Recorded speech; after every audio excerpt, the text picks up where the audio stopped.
Did Mr. Firth review the content of the search warrant executed on his house yesterday? Mr. Firth. Yeah, I skimmed through the 6 pages, yes.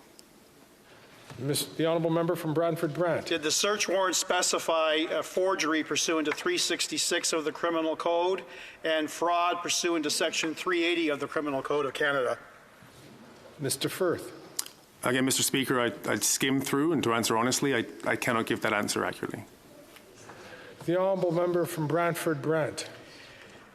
Mr. Firth admitted that he altered 2 resumes, replacing a 2-month internship with 51 months of professional experience.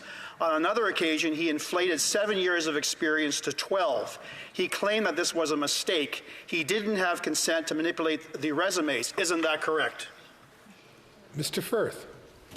Mr. Speaker, we've mentioned this previously in previous testimonies, but we encourage the RCMP to do investigation into the botler allegations, whether it's fraud over 5,000, because we believe it's going to exonerate us. The honourable member from Brantford-Brant. He clearly didn't answer the question. I'll move on. How many other times has Mr. Firth altered materials and resumes to the government since 2015? Mr. Firth. Mr. Speaker, it's a common practice to engage with a resource, understand, because not everybody's it's a common CV practice to or scam? resume completely aligns with the requirements that are coming out. They may have the experience, but we just have to speak with them to qualify that. The honourable member from Brantford-Brant. I'm asking for the number, Mr. Speaker. Mr. The Firth. Liberals are trying to get Mr. the Speaker, House I to don't have a stop number. The honourable member from Brantford-Brant. Mr. Firth's actions amounted to forgery under the Criminal Code. He altered resumes to secure government contracts, thereby fleecing the Canadian taxpayer. Isn't that correct? Mr. Firth. Mr. Speaker, the allegations regarding the botler resumes were on a contract that had already been awarded. So these were task authorizations. No contract would have been decided either way by these resumes. It was one business. The honourable member from Brantford-Brant. Mr. Firth's actions further constituted a fraud on the Government of Canada. Section 380 of the Code stipulates that everyone who by deceit, falsehood, or other fraudulent means defrauds the public of any property, money, or valuable security. Both offences are punishable by indictment, and upon conviction, he could face a maximum prison sentence of 10 to 14 years. Is he aware of that? Mr. Firth. Again, Mr. Speaker, we're looking forward to the investigation by the RCMP because we believe it'll exonerate us. I'd like to let the honourable member from Brantford-Brant know that he has 25 seconds left on the clock.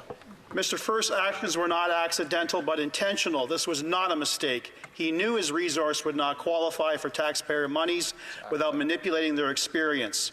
Does Mr. Firth think that the Prime Minister or the Liberal Cabinet Minister should be at the bar answering questions today instead of himself, or is he willing to go to jail for them? Good question. Sorry. Mr. Firth. Mr. Speaker, can I speak to my counsel, please?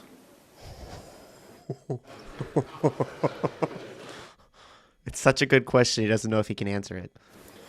Mr. Firth? Mr. Speaker, I'm not even sure what the question is there. Yeah, neither are we.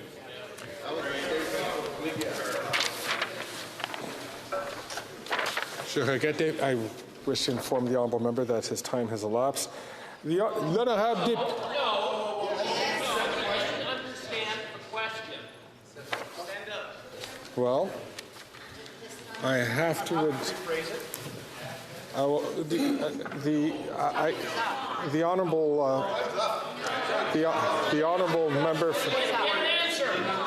honourable member from Brantford-Brant, I'd like to inform him, and we will be able to show him this on the record.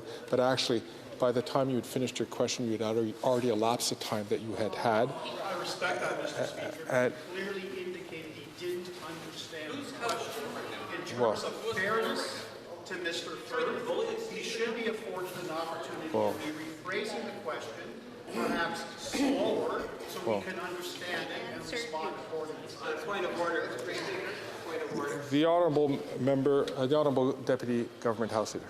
Come Thank you, on. Mr. Speaker. You started off today about talking about the importance of decorum, and I do not think it's appropriate for the member opposite to be challenging the Speaker when the rules, as you expressed them, were very clear. The time has expired. That means we move on to the next person, and he should not be challenging this chair.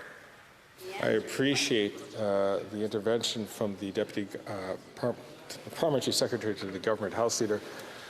I'm going to take a moment to consult on this matter.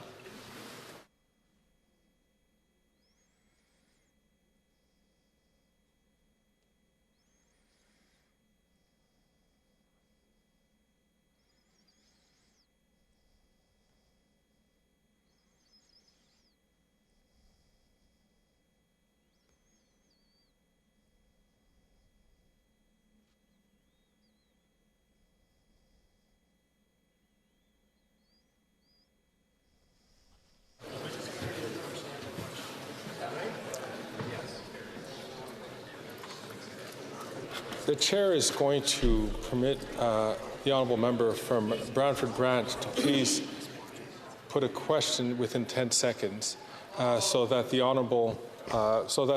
witness, Mr. Firth, can answer the question. Thank you. Does Mr. Firth think that he should be solely responsible for this scam, or should the Prime Minister, the Liberal cabinet ministers, and certain members of the Liberal backbench should be at this bar facing consequences, legal consequences? Mr. Firth. Mr. Speaker, I'm sorry, again, I don't want to be elusive. I can't comment on this. That's kind of speculative, and I'm not sure what I can do here.